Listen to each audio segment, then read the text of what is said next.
ఒకటో ఫేజ్ చెప్పాను కదా 14 రోజులు 11 రోజులు. రెండో ఫేజ్ చాలా ముఖ్యమైనదండి. రెండో ఫేజ్ లో ఎంత మ్యాజిక్ ఉందంటే అసలు వాళ్ళు ఆ మ్యాజిక్ చేయడం, మనం కూర్చుని ఆ మ్యాజిక్ ని కనిపెట్టలేకపోవడం చాలా గొప్ప విషయం అండి. మ్యాజిక్ మహిమ అంతే కదండి. ఇలా తీస్తే కుండలు వచ్చేస్తుంది కదా. కానీ ఒక మ్యూజిషియన్ కూర్చుని అనుకోండి, వాడికి థ్రిల్ ఉండదు అందులో. వాడికి తెలుసు ఎలా చేస్తున్నాడు, చేసేవాడికి కూడా థ్రిల్ ఉండదు. అందుకే నెగ్గిన తర్వాత ఎవరి మొహాల్లో కూడా నెత్తురుచుకలు లేవండి. మీరు చూడండి ఒకసారి పాత ఫోటోలు చూసి చూడండి. ఎందుకంటే కష్టపడి జనామోదంతో నమ్మించి ఒప్పించి తెచ్చుకున్న ఓటు కాదండి. తెచ్చుకున్న ఓటు అయితే ఆ విజయ గర్వం వేరుగా ఉంటుంది. ఇది కొట్టేసింది అనుకోండి. మీరు వింబుల్డన్ చూస్తుంటారు కదా, చూసారా? వింబుల్డన్ చూసారా?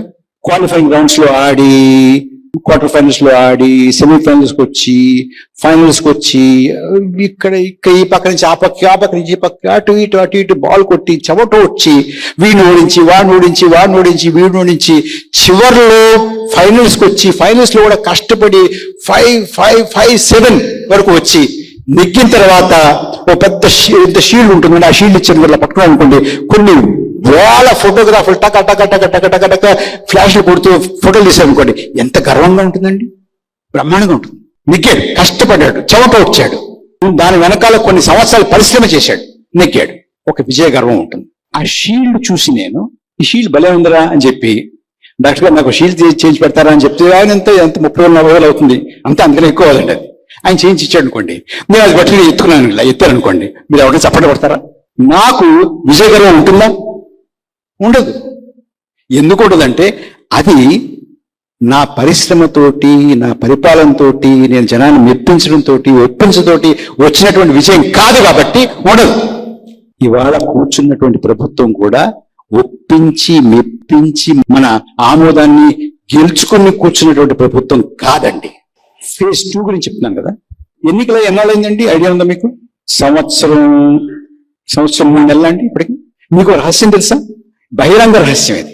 నేను ఇప్పటికీ కొన్ని రాజకీయ పార్టీ నాయకులతోటి, పెద్దవాళ్ళతోటి మాట అవునా అంటున్నారండి. ఏంటంటే ఫేజ్ 2 పూర్తి డేటా, పోలింగ్ డేటా ఇవాళ వరకు లేదండి.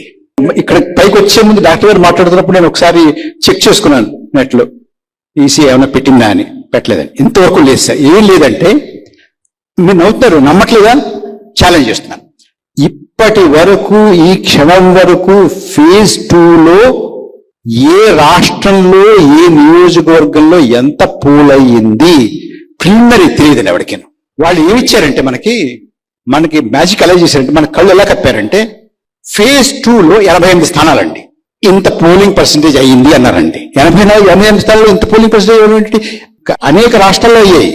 ఏ రాష్ట్రంలో ఎంత అయింది, ఏ స్థానంలో ఎంత అయింది, ఇన్ని స్థానాల్లో ఎంత, అస్సలు ఏమి వివరణ ఇవాళ వరకు లేదండి. కానీ ఫైనల్ గా ఎంత అయిందో మాత్రం ఉందండి. ఫైనల్ గా ఎంత అయిందో అంటే ఏం తెలుస్తుంది మనకి? ఏమీ తెలియదు. మ్యాజిక్ చూసి ఎంత బాగుందో. Election commission of India is the greatest magician అండి. ఎక్కడ ప్రపంచంలో ఏ ఎలక్షన్ కమిషన్ కూడా ఇంత మ్యాజిక్ అయితే చేయలేదండి. ఆశ్చర్యం ఏంటంటే ఈ మ్యాజిక్ ని చేస్తే ఇలా చప్పట్లు కొట్టామండి మనం. Largest democracy in India, and మనం ఓటు యజ్ఞం చేసాం, క్రతువు చేసాం, చెప్తే నమ్మంతా చప్పట్లు కొట్టాం. కానీ సెకండ్ ఫేజ్ ఇంతవరకు కూడా preliminary data leave constituency wise, కనీసం స్టేట్ వైజ్ కూడా లేదండి. 88 స్థానాలు అప్పుడు ఓటింగ్కి వెళ్ళాయి. 88 స్థానాలకి కలిపి 64% వచ్చింది అన్నదంతేనండి మన ఉద్దేశం. దాన్ని అసలు మ్యాజిక్ ఎక్కడుందంటే, అక్కడ వెస్ట్ బెంగాల్లో ఆ రెండో ఫేజ్ లో 3 స్థానాలు ఎన్నికలకి వెళ్ళాయండి. 3కి 3 కూడా బీజేపీ నెగ్గిందండి. యూపీలో 8 స్థానాలు లేయండి సెకండ్ ఫేజ్ లో, 8 out of 8 బీజేపీ ఎన్డీఏ అండి. మధ్యప్రదేశ్ లో 6 అండి, 6 out of 6 ఎన్డీఏ బీజేపీ అండి. ఛత్తీస్గఢ్ లో 3 స్థానాలండి, 3 out of 3 ఎన్డీఏ బీజేపీ అండి. త్రిపురలో 1 స్థానం అండి, ఎన్డీఏ బీజేపీ అండి. జేఎండ్కే, జమ్మూ అండ్ కాశ్మీర్ లో 1 అండి, ఎన్డీఏ అండి. కర్ణాటకలో 14 వెళ్ళండి, 12 ఎన్డీఏ బీజేపీ అండి.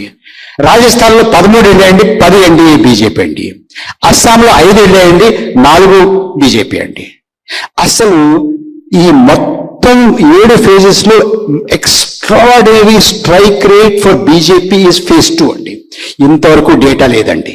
నేను ఇవాళ కూడా ఒక ముఖ్య నాయకుడితో ఏదో ఒక పార్టీ నాయకుడు నాకు ఫోన్ చేసి ఏదో నువ్వు రాసావట అన్నావట ఏంటంటే సెకండ్ ఫేజ్ ఎలా ఉందంటే ఆయన ఆశ్చర్యపోతాను, నిజమా అంటాడు.